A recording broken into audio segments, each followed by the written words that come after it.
kita semua. Perkenalkan, nama saya Winnie Cenokas. Saya mahasiswa PPG Dajar tahun 2020 tahap 2 Universitas Pasundan Bandung. Pada hari ini, hari Selasa tanggal 24 November tahun 2020, saya akan melaksanakan kegiatan pembelajaran sebagai bagian dari tugas akhir pada bagian uji kinerja. Terima kasih.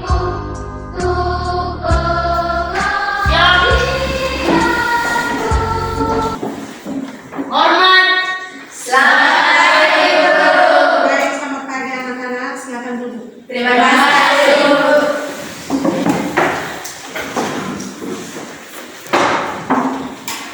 Baik, anak-anak. Apa kabar hari ini? Baik. Sebelum kita memulai dengan kegiatan pembelajaran kita pada hari ini, sebelumnya mari kita awali dengan berdoa. Ibu minta salah satu siswa untuk berdoa.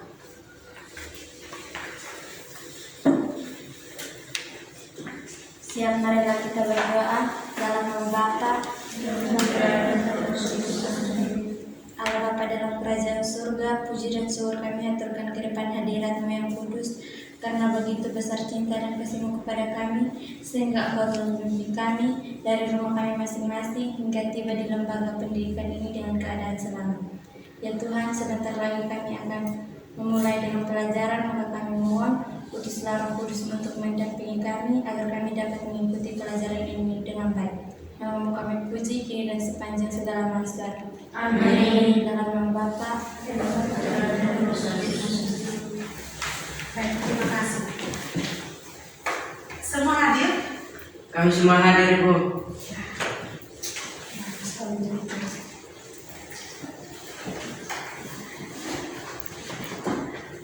Baik, anak-anak. Pada kegiatan pembelajaran kita hari ini, kita akan belajar tentang unsur pembangun dari teks cerpen. Nah, pada pertemuan sebelumnya kita sudah belajar tentang apa? teks pidato persuasif. Teks pidato persuasif. Sebelumnya, apa itu pidato persuasif? Saya Ya, silakan. pidato atau orasi pada hakikatnya merupakan kegiatan berbicara untuk menyampaikan suatu hal di depan banyak orang atau di depan umum.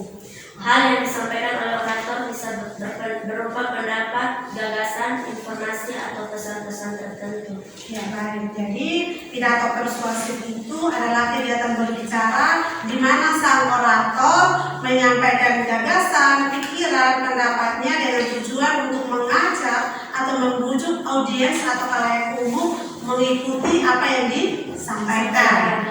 Nah, pada hari ini kita tidak lagi belajar tentang pidato persuasif, tapi kita belajar tentang teks cerpen.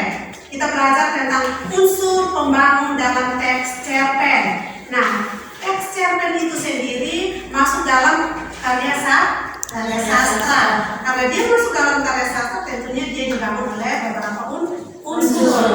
Nah, anak-anak, baik teks pidato persuasif yang sudah kalian pelajari pada pertemuan sebelumnya maupun teks cerpen yang akan kita pelajari pada hari ini sama-sama memiliki banyak manfaat apabila dipelajari secara baik oleh kalian. Nah, pada teks pidato persuasif kalian sudah tahu bahwa orang yang menyampaikan ide atau gagasannya dalam pidato itu menggunakan bahasa persuasif. Seperti apa bahasa persuasif? Mengajak, membujuk, itu ciri dari bahasa persuasif. Sedangkan pada teks cerpen, kalian akan mendapatkan banyak manfaat dengan mempelajari materi kita pada hari ini. Teks cerpen, cerita yang sering kali kalian baca. Ada cerita yang kalian baca itu habis dalam sekali saja dibaca, tapi ada yang mungkin kalian butuh waktu satu dua hari. Nah, dalam teks cerpen itu juga pastinya kalian akan menemukan banyak hal. Salah satunya itu adalah nilai moral, hal-hal kebaikan yang bisa kita peroleh dari cerita tersebut, yang bisa kita teladani dari tokoh tersebut. Nah, itu beberapa manfaat yang bisa kalian peroleh dari materi-materi tersebut, baik teks pidato persuasif maupun teks cerpen. Tadi di bagian awal Ibu sudah sampaikan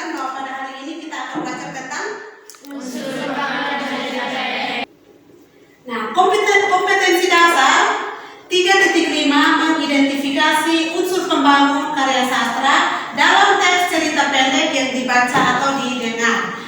Dan tujuan pembelajaran pada hari ini ada dua. Yang pertama itu mengidentifikasi unsur pembangun karya sastra dalam teks cerpen yang dibaca dan didengar dengan benar. Yang kedua, menganalisis unsur pembangun karya sastra dengan bukti yang mendukung dari teks cerita pendek yang dibaca atau didengar dengan benar. Baik anak-anak, coba kalian perhatikan di depan sini. Sekarang kalian simak video cerita yang ada dalam slide ini.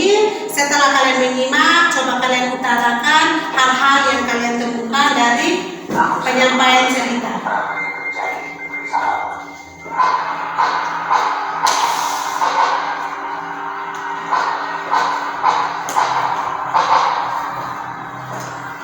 Tahu saya diberitakan bahwa penyebabnya adalah ketahuan yang punya kuasa untuk ikut campur urusan masalah orang lain. Tapi aku tidak mau memasarkannya sekarang ini. Tugasku jauh lebih luhur dari pertanyaan filsafat atau politik yang susah menjawabnya. Aku aman berada di daerah pihak yang menang saat ini.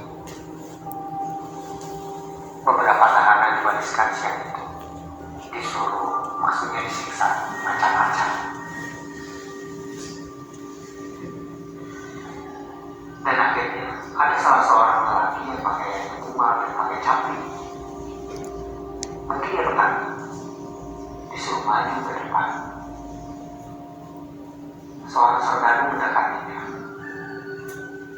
menembakkan kunjung senjata itu tanpa dilipis petani dan blur.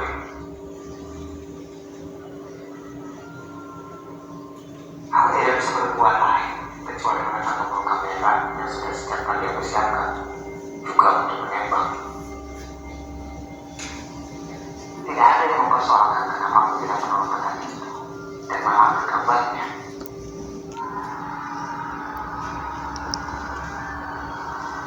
Si korban roboh, semua sudah terekam dalam kameraku.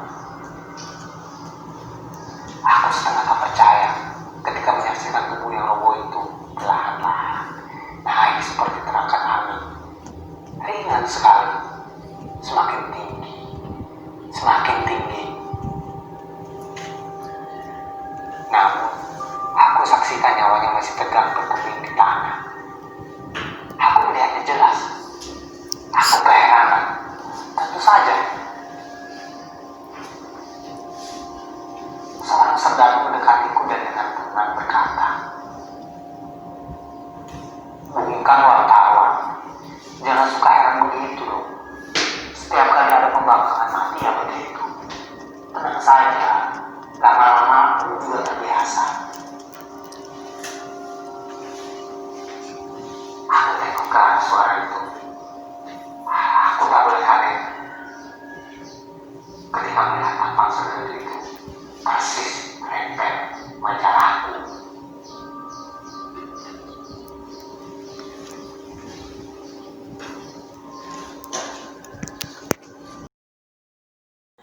Setelah menyimak ini penyampaian cerita yang ada dalam video, apa yang kalian temukan atau kalian dapatkan dari cerita tersebut? Hematan? Ceritanya menarik dan menggugah hati. Oke. Yang lain? Ya. Dari cerita pendek yang saya simak, cerita ini bisa menginspirasi kita sebagai pelajar. Oke. Yang lain? Ya. Ceritanya syarat dengan kesan moral. Baik, tepuk tangan dulu.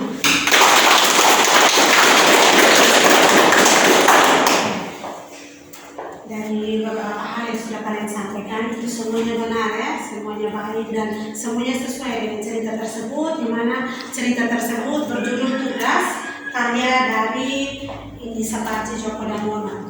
Nah, hal-hal yang sudah kalian sampaikan tersebut itu nanti akan masuk pada unsur-unsur pembangun dari teks cerpen yang saat ini kita pelajari.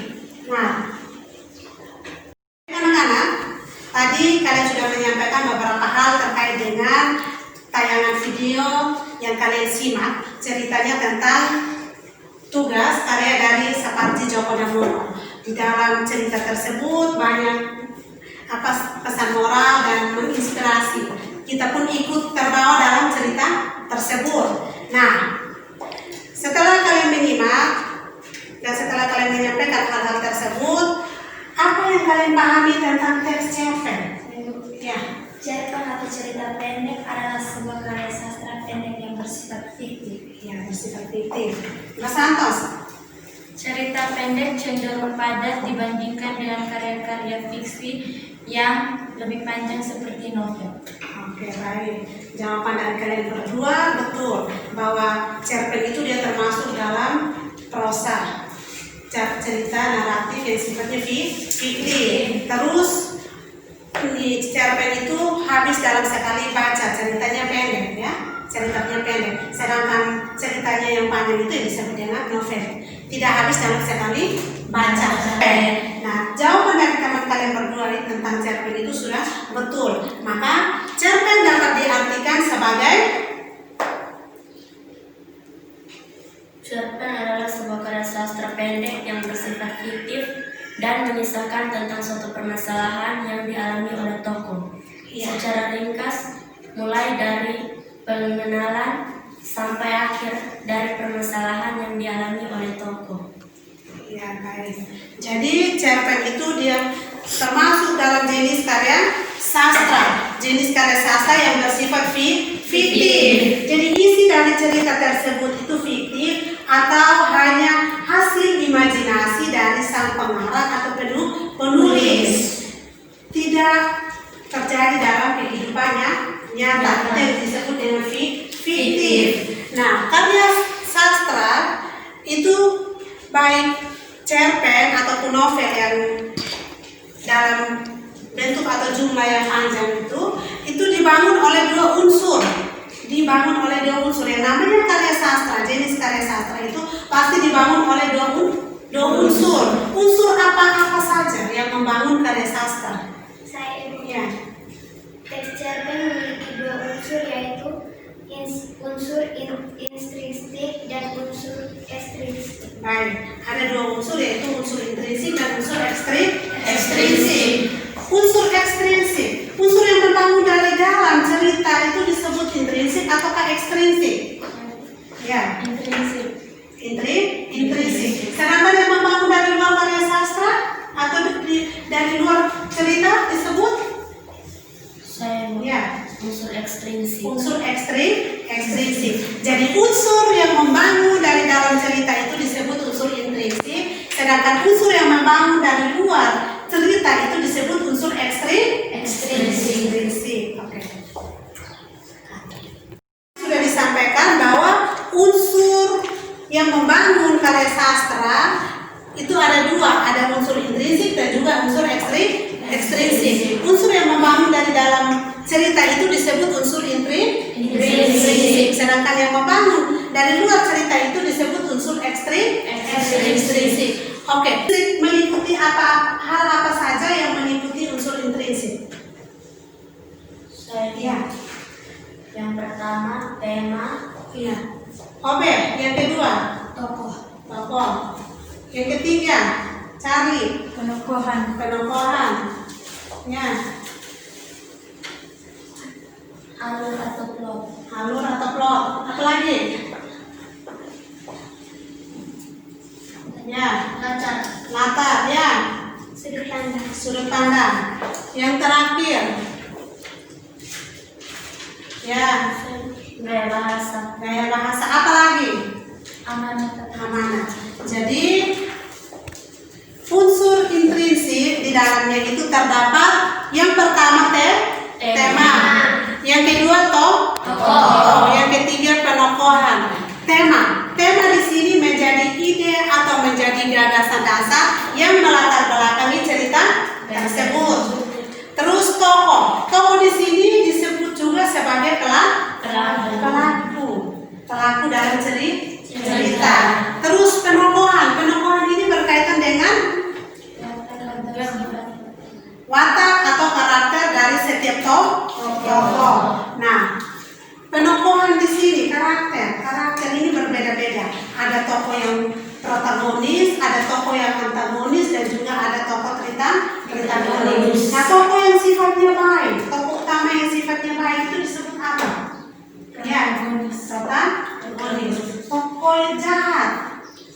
digambarkan dalam cerita yang wataknya jahat. Iya, Antagonis. antagonis. Terus ada tokoh pendukung yang disebut juga dengan tokoh tentang antagonis atau tokoh etik. Iya, ada tokoh pembantu. Yang berikut alur. Alur disebut juga dengan rangkaian atau jalan cerita.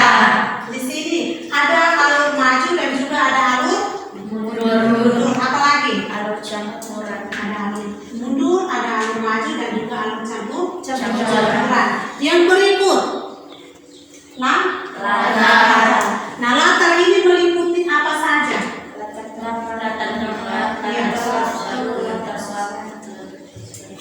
tempat, Latar waktu dan latar suasana. Yang berikut sudut pandang. Nah, sudut pandang di sini ada berapa? Sudut pandang di sini ada berapa? Ada sudut pandang orang pertama Dan sudut pandang orang ketiga. dan sudut pandang orang ketiga. Iya. Jadi sudut pandang ini berkaitan dengan posisi atau kedudukan dari penulis atau pengarang dalam cerita tersebut. Apakah dia dalam posisi orang pertama atau orang ketiga? Terus yang berikut, gaya bahasa. Gaya bahasa di sini berkaitan dengan ciri khas sang penulis dalam menyampaikan tulisannya. Terus unsur yang berikut, yang namanya karya sastra, baik cerpen, baik novel dan lain sebagainya yang masuk dalam jenis karya sastra itu pasti di bagian akhirnya itu ada amanat atau yang disebut juga dengan pesan moral. Biasanya hal-hal positif yang bisa kita contohi atau kita petik atau kita teladani dari cerita tersebut. Itu kelebihan dari teks cerpen, novel, teks yang lainnya yang ada dalam karya sastra. Pasti di bagian akhirnya itu ada amanat. Kalau cerita fabel itu di bagian akhirnya itu bukan amanat tapi koda. Itu berisi pesan moral atau nilai moral. Kita sudah membahas tentang unsur intrinsik, unsur yang membangun dari dalam cerita. Nah, sekarang kita masuk pada unsur yang kedua, yaitu unsur ekstrinsik. Unsur yang membangun dari luar cerita. Ini objek unsur ekstrinsik. Unsur ekstrinsik adalah unsur-unsur cerpen yang berada di luar karya sastra. Ya, unsur yang berada di luar karya sastra. Ada 3 hal yang terdapat dalam unsur ekstrinsik. Yang pertama, ya, Elis. Latar belakang masyarakat. Latar belakang masyarakat. Latar belakang penulis. Latar belakang penulis. Yang ketiga, ya, Nilai yang terkandung dalam cerpen. ya, latar belakang masyarakat, latar belakang penulis dan nilai yang terkandung dalam cerpen.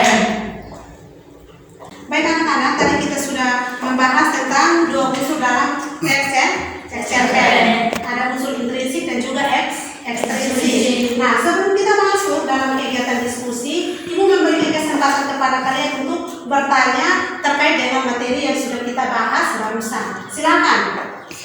Ya, Kosa. Apakah tokoh dan penokohan sama atau berbeda? Apakah tokoh dan penokohan sama atau berbeda? Yang lain? Saya. Ya, silakan. Apakah unsur intrinsik dan ekstrinsik harus ada dalam teks cerpen? Apakah unsur ekstrinsik dan intrinsik harus ada dalam teks cerpen? Oke, baik. Tepuk tangan dulu. Ada yang mau menjawab sebelum Ibu menjawab pertanyaan dari teman kalian? Ya, baik. Tadi pertanyaan dari Kosat, apakah tokoh dan penokohan itu sama atau berbeda? Baik, tadi kita sudah bahas bersama-sama tokoh dan penokohan ini masuk dalam unsur intrinsik, unsur yang membangun dari dalam cerita. Tokoh dan penokohan tentunya berbeda tapi saling berkaitan. Kalau tokoh itu menyangkut dengan pelaku dalam cerita, pelaku orang yang ada dalam cerita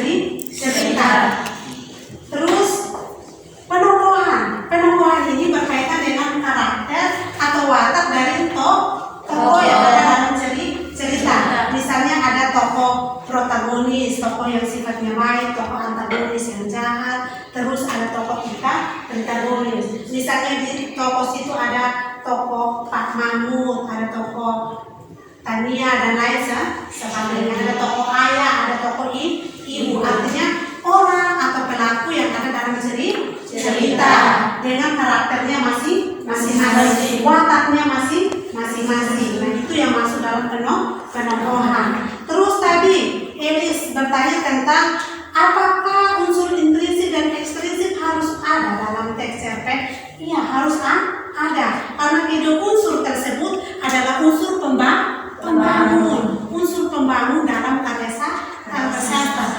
Nah, cerpen ini dia termasuk dalam jenis karya sastra. Makanya cerpen itu dibangun atau dibentuk oleh dua unsur intrinsik dan ekstrinsik. Jadi di dalam cerpen itu harus ada yang namanya dua unsur. Sudah? Bisa paham anak-anak? Bisa. Oke, baik. Nah, sekarang kita masuk dalam kegiatan diskusi. Nah, dalam kegiatan diskusi ini kalian jumlahnya 15 orang. Kalian dibagi dalam 5 orang untuk setiap kelompoknya itu terdiri dari 5 orang ya. 5 orang. Nah, kalian mengerjakan tugas yang ada dalam LKPD.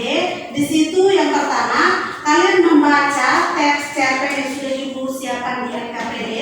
Setelah kalian membaca, kalian berdiskusi, kalian menganalisis unsur intrinsiknya saja ya. Unsur intrinsik itu yang kalian analisis dari teks cerpen yang ada dalam LKPD. Setelah kalian menganalisis, kalian sertakan dengan bukti. Jangan hanya sebatas kalian menganalisis tapi tidak disertakan dengan bukti. Kalian duduk dalam kelompok dan waktu kalian diskusi itu 15 menit. Silakan. Kalian boleh diskusi. Ibu harapkan semua aktif dalam diskusi kelompok. Waktunya itu 15 menit dari sekarang. Silakan.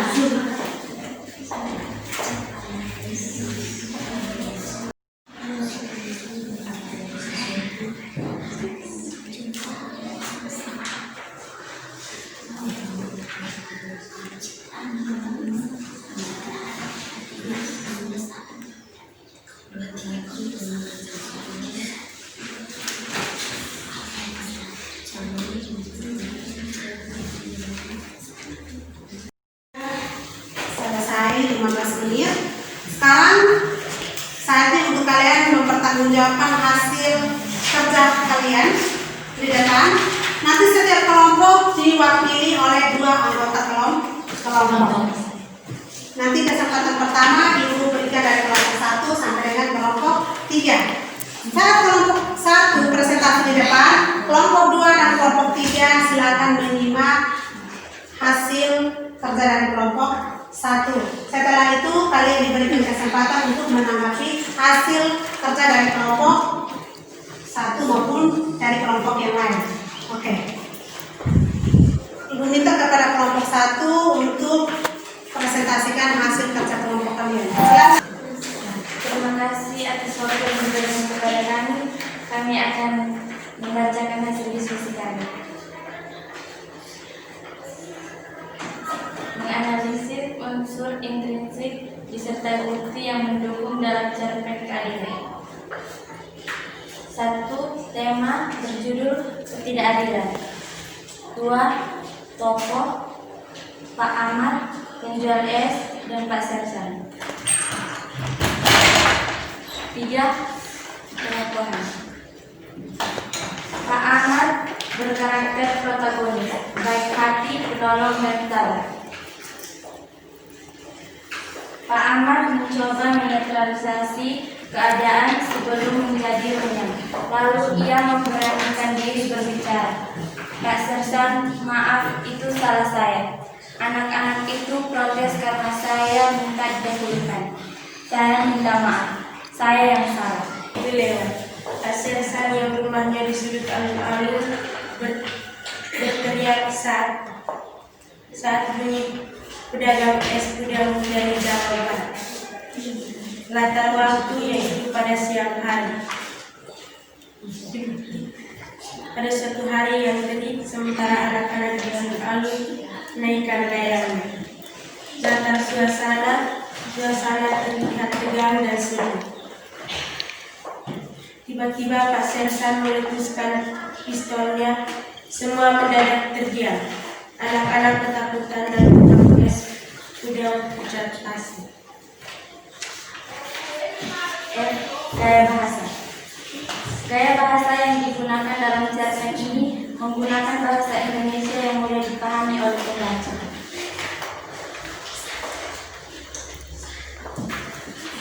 Amanat. Amanat yang dapat dipetik dari cerpen Keadilan karya Putu Wijaya yaitu kita sebagai manusia yang hidup berdampingan haruslah memiliki sikap yang baik. Sebagai manusia, kita hendaknya saling mengingatkan ke arah yang lebih baik. Sekian dan terima kasih. Oke, baik, beri aplaus dulu untuk kelompok 1. Dari kelompok lain, kelompok 2 dan kelompok 3 silakan menanggapi hasil penyampaian kerja kelompok dari teman-teman kalian kelompok 1. Pas Ibu. Pas. Terima kasih atas waktu dan kesempatan yang diberikan kepada kami. Kami akan menyampaikan hasil diskusi kami dari kelompok 2. Menganalisis struktur intrinsik disertai bukti yang mendukung dalam cerpen. A. Tema ketidakadilan. B. Tokoh Kak Ahmad, Penjual Es, dan Pak Sersan. C. Penokohan. Pak Sersan memiliki karakter yang sombong, kejam, egois, dan mengandalkan diri. Dibuktikan pada kutipan berikut ini. Pak Sersan muncul sambil mengajukan pistolnya. Tidak bangkit yang ini salah. Kalau tidak bawa es sampai sakit-sakit seperti ini, anakku yang walaupun sudah sakit masih teriak. 3. Tukang es. Tukang es memiliki karakter yang angkuh, sombong, dan tidak tahu diri. Dibuktikan pada kutipan berikut ini. Pak Ahmad merasa tidak lucu lagi. Ia merasa telah melangkah menyelamatkan nyawa orang itu, tetapi orang itu malah menyentuh. Pak Ahmad lalu melangkah, tapi orang itu tiba-tiba menyerang. Pak Ahmad masih sempat mengelak meskipun tangannya terluka. D. Latar waktu yaitu siang hari atau dibuktikan ketika berikut ini. Pada suatu hari yang terik, sementara anak-anak itu di alun-alun menaikkan layangannya. 3. Suasana. Latar suasana. Suasana terlihat tegang dan sedih. Dibuktikan pada kutipan berikut ini. Tiba-tiba Pak Sersan meletuskan pistolnya. Semua mendadak diam. Anak-anak ketakutan dan tukang es puding pucat pasi. E. Alur yang terdapat dalam cerita yaitu alur campuran yang dibuktikan pada kutipan berikut ini. Pada suatu hari yang terik, sementara anak-anak di alun-alun menaikkan layangannya, tukang es puding itu lewat. 2. Tukang es itu terkejut seperti mendadak siluman. Ia memandang Pak Ahmad lalu berkata, "Pak, yang beli es kemarin yang dekat lapangan." F. Gaya bahasa. Gaya bahasa yang digunakan dalam cerpen ini menggunakan bahasa Indonesia yang mudah dipahami oleh pembaca. G. Sudut pandang. Tidak ditemukan sudut pandang, aku pengarang sebagai tokoh. Dalam cerita ini, jelas semua tokoh diposisikan dalam sudut pandang orang ketiga. H. Amanat. Sekarang kelompok 3, kelompok terakhir harus lebih semangat lagi. Terima kasih atas waktu dan kesempatan yang diberikan kepada kami dari kelompok 3. Kami ingin mempresentasikan hasil diskusi kami dari kelompok 3. Menganalisis struktur intrinsik disertai bukti yang mendukung dalam cerita keadilan secara tekan. Tema ketidakadilan. Tokoh Kang Ahmad, Penjual Es, dan Pak Sersan. Penokohan. Kang Ahmad berkarakter ketakutan. Pak Sersan mau jelas sama saya, anak-anak itu protes karena saya minta didahulukan. Latar waktu itu pada siang hari dan dibuktikan kutipan berikut ini. Pada suatu hari yang terik sementara anak-anak di alun-alun menaikkan layangan. Latar suasana terlihat tegang dan sedih. terima kasih untuk kalian dari kelompok 1, 2, dan 3 yang sudah mempresentasikan hasil diskusi kelompok kalian. Kalian sudah aktif dalam berdiskusi, dan dari hasil pekerjaan kalian, Ibu dapat simpulkan bahwa kalian sudah mampu untuk menganalisis unsur intrinsik dalam teks cerpen yang disertai atau dibuktikan dengan bukti yang mendukung sesuai dengan isi cerita. Baik itu mulai dari tema, masuk pada tokoh, penokohan, alur, latar, gaya bahasa, sudut pandang, dan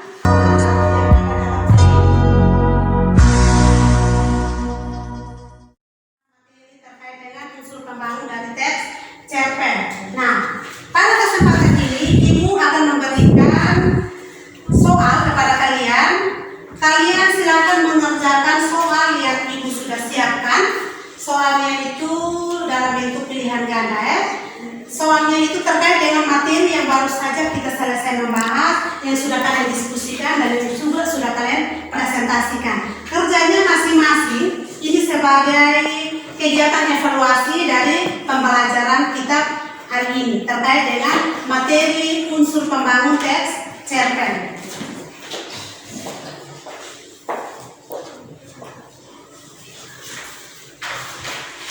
Sesuai dengan pemahaman kalian terkait dengan materi yang sudah kita pelajari saat ini.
Kalian silakan menjawab pertanyaan dari setiap soal itu.